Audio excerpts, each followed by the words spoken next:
welcome here on Reticuli today. Today I'm going to share with you the results on the viewing on the Voynich manuscript. It was a suggestion from a viewer who sent me an email and said, "Hey, can you please view on the Voynich manuscript?" And actually, it was a good idea. So I was wondering why I came not obviously the idea of myself. So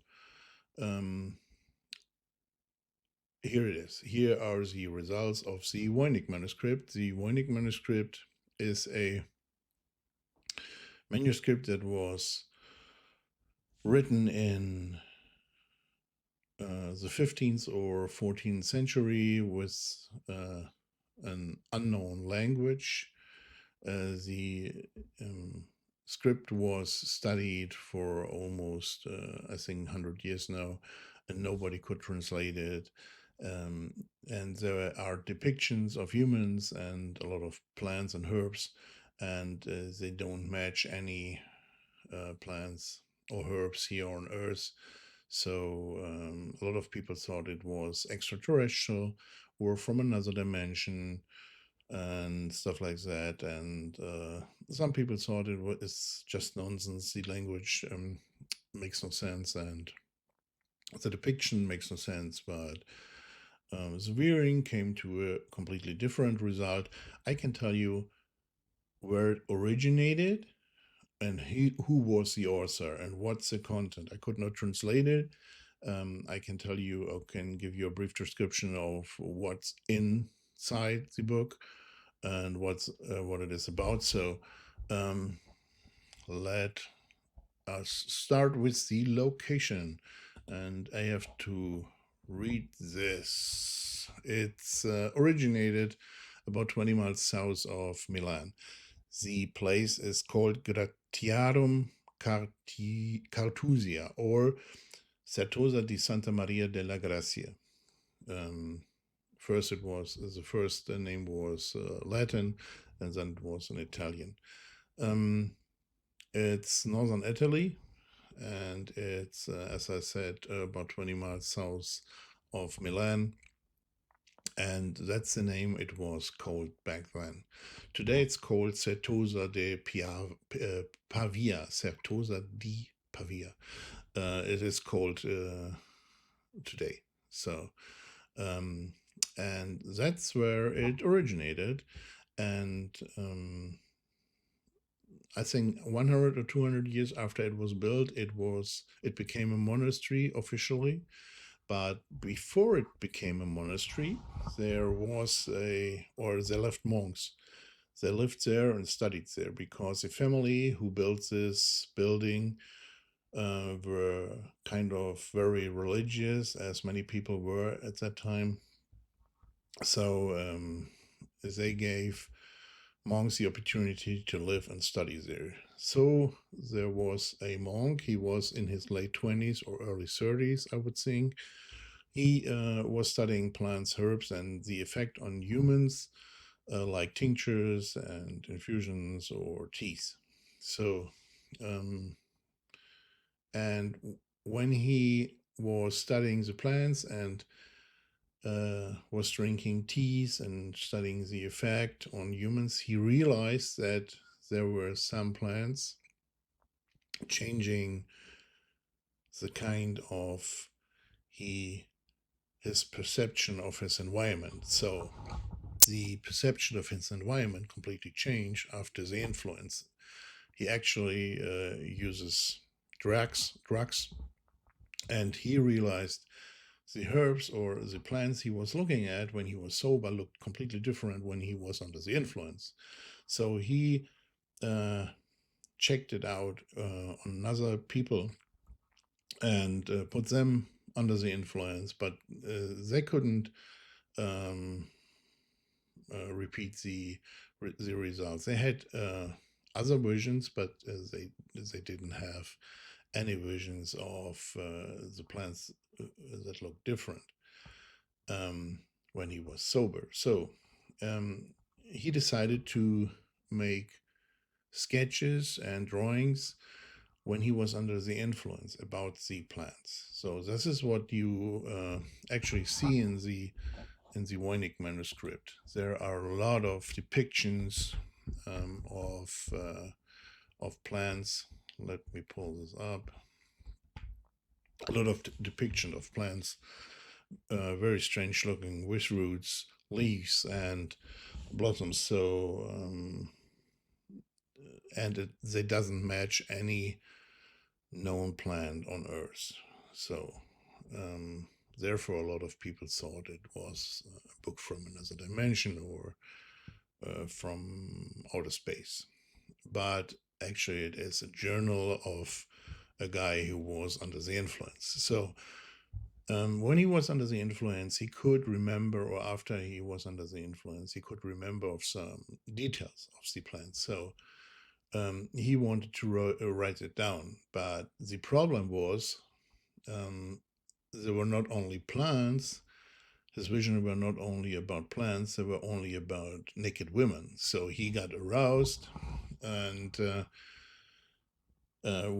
had visions of naked women dancing in water fountains and stuff like that. So he also depicted these visions in his manuscript, in his book. But he knew when he was writing it down in Latin, everybody could read it, and he was probably accused of witchcraft. And to be accused of witchcraft at this time could mean torture or even death. So he developed a secret language that could hide his results on his research. Nobody could decode it. And he started developing a language. The language is quite simple and it's not very complex, but it gave him the opportunity to write down everything he remembers when he was under the influence about the plants.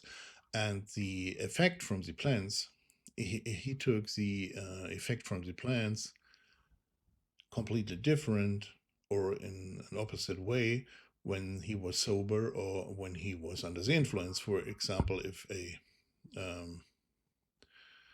a plant was given a cooling aid when he was sober, it would develop heat when he was under the influence. So that was what he was thinking.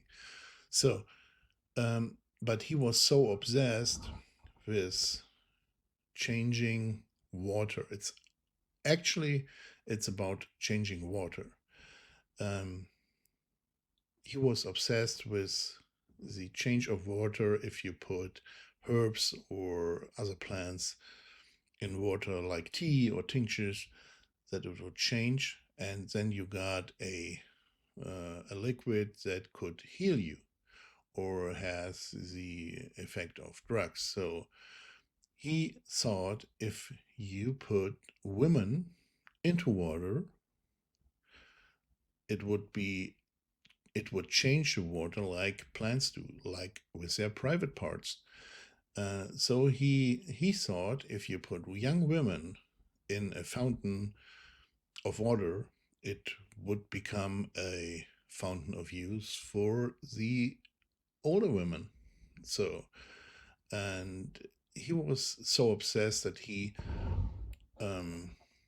broke down the water analysis, if you would say so, to a very small unit. You can say it's not atomic or whatever. So it's much smaller than a drop. And he was analyzing the water and he was thinking about what is changing in the water. So it will become, or it will go from water to a healing tea or to a mind-changing tea. So he thought women or plants would change water in a positive or negative way.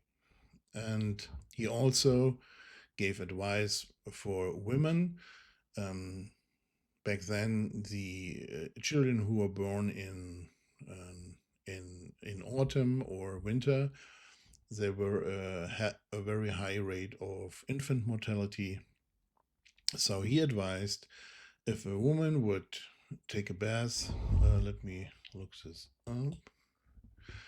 The woman should take a bath in winter using an infusion made from mistletoe branches, and then a strong child will be born in autumn.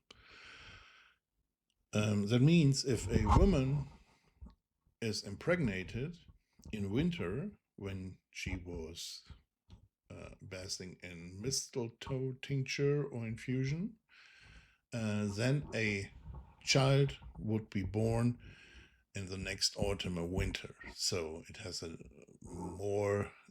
more chances to survive. So, and the original sentence, I will write it down on the video. The wife should bath in the winters with drink of mistle twigs, and banner a mighty child shall be born in harvest. So this is the original sentence taken out of the script, and that gives you an idea of what the content is and what is it all about. So it's nothing very mind-breaking or extraterrestrial or interdimensional. It's just a journal of someone who could write in Latin and could develop another language, who was taking drugs. It's a book about drug experience and how this person saw the world by changing water with women and plants, and that's what it's all about. So yes, I hope you enjoyed the insight on this topic. I did. I thought it was very refreshing for me. So I hope to see you next time. See you. Bye-bye.